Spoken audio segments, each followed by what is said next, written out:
Ganhamos, Aqui é social-democracia, Aqui quem ganha são os banqueiros e empresários sempre, cara. Pau no do Bolsonaro.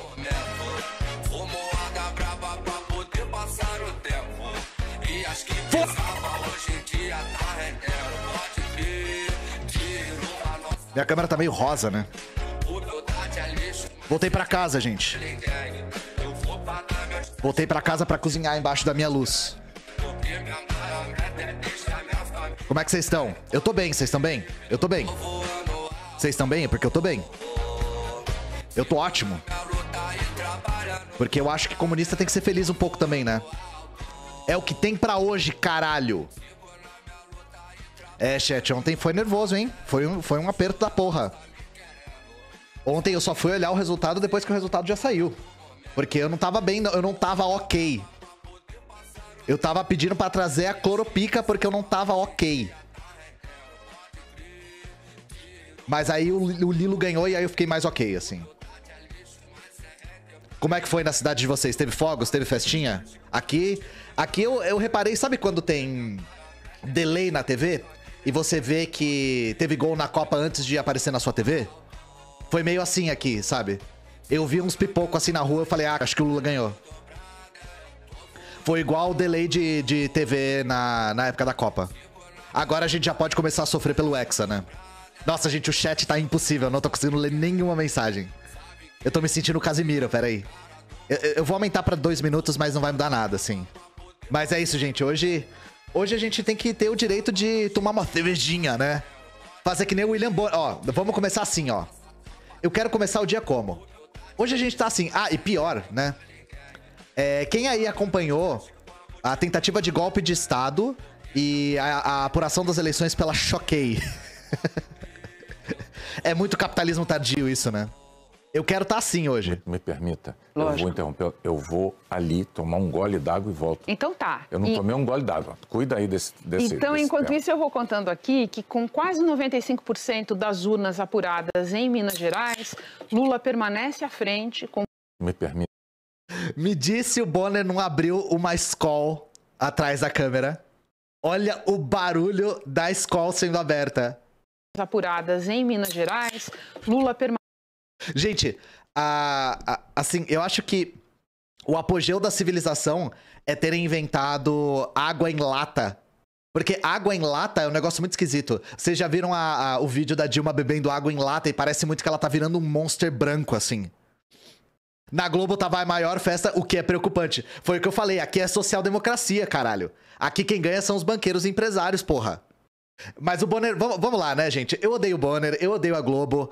Mas, assim, depois do que foi aquele debate com o padre, com o candidato padre, acho que eu estaria que nem ele, tá ligado? Eu estaria no mínimo que nem ele. Se eu não fosse grisalho, eu teria ficado grisalho aquele dia. E é isso, porque hoje a gente tá que nem o Bonner, né? Hoje a gente tá que nem o Bonner. Mas deixa eu trocar aqui. É isso, gente. Tô de volta em casa. Se vocês estavam me acompanhando essa semana, eu fiquei sem energia elétrica.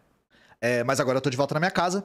Eu acho que a gente tem que comemorar essa vitória, porque foi sim uma vitória. Nós, comunistas, estávamos fazendo campanha para que o Lula vencesse o segundo turno. Então não adianta a gente dizer que ele venceu o segundo turno, não foi uma vitória, porque foi. Claro que sem cair em ilusões com a social-democracia, né? Mas, eu vou falar isso ao longo da live algumas vezes, momentos de democracia burguesa facilitam a nossa organização. Então, em um eventual governo Lula 3, por mais difícil que ele seja, vai ser mais fácil de nós comunistas nos organizarmos do que num eventual Bolsonaro 3. Desculpa, Bolsonaro 2, Bolsonaro 3, Deus me livre. Bolsonaro 2. Porque, gente, eu vou falar uma coisa pra vocês.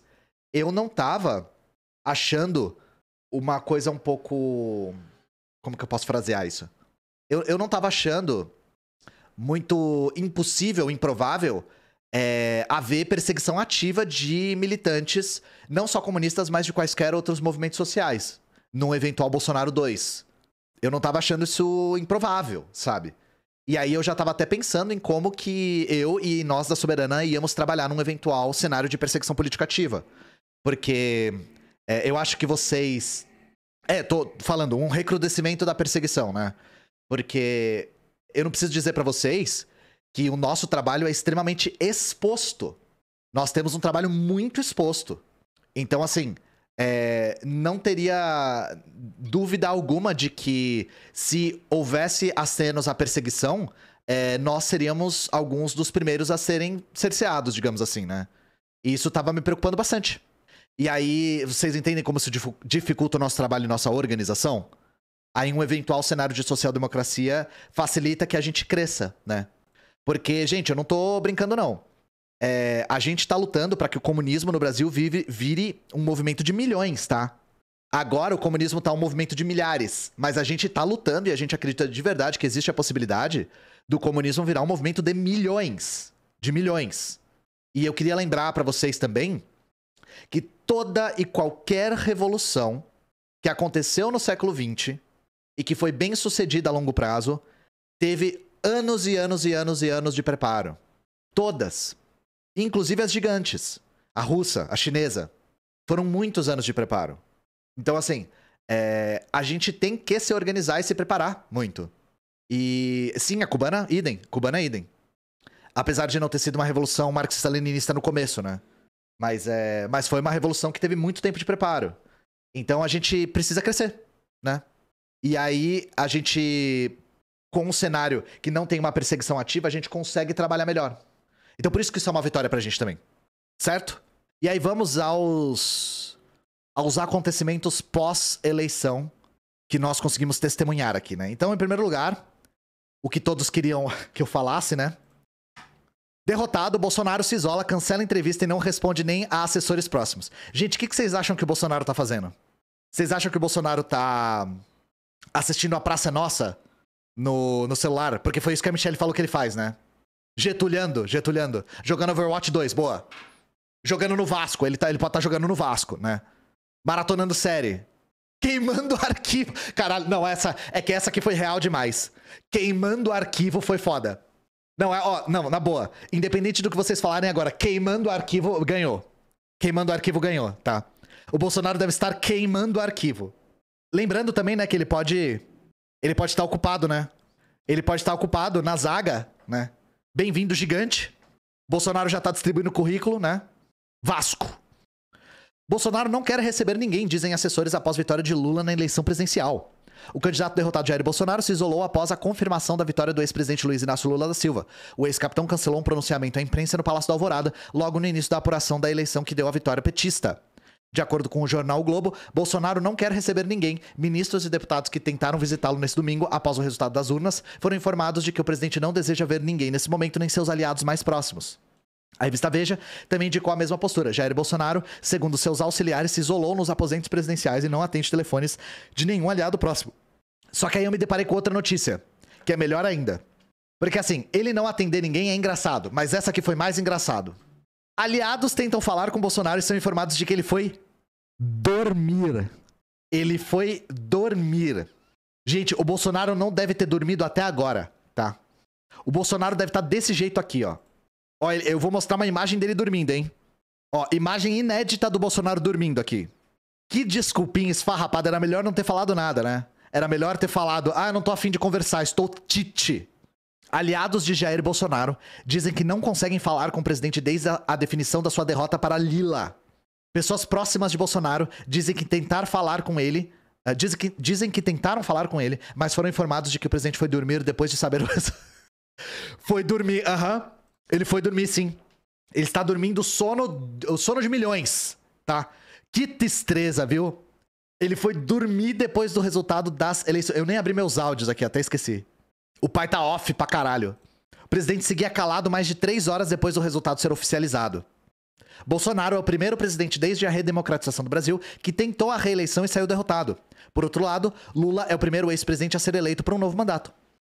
A reeleição, gente, existe desde o Fernando Henrique, tá?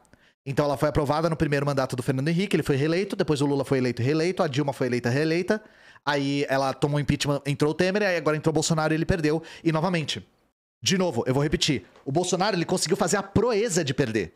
Isso foi uma proeza, de verdade. Foi uma conquista do bolsonarismo conseguir perder essas eleições. Da mesma maneira que foi uma conquista do Trump conseguir perder as eleições. Pois é, né? Vocês já ouviram falar de Jeanine Áñez?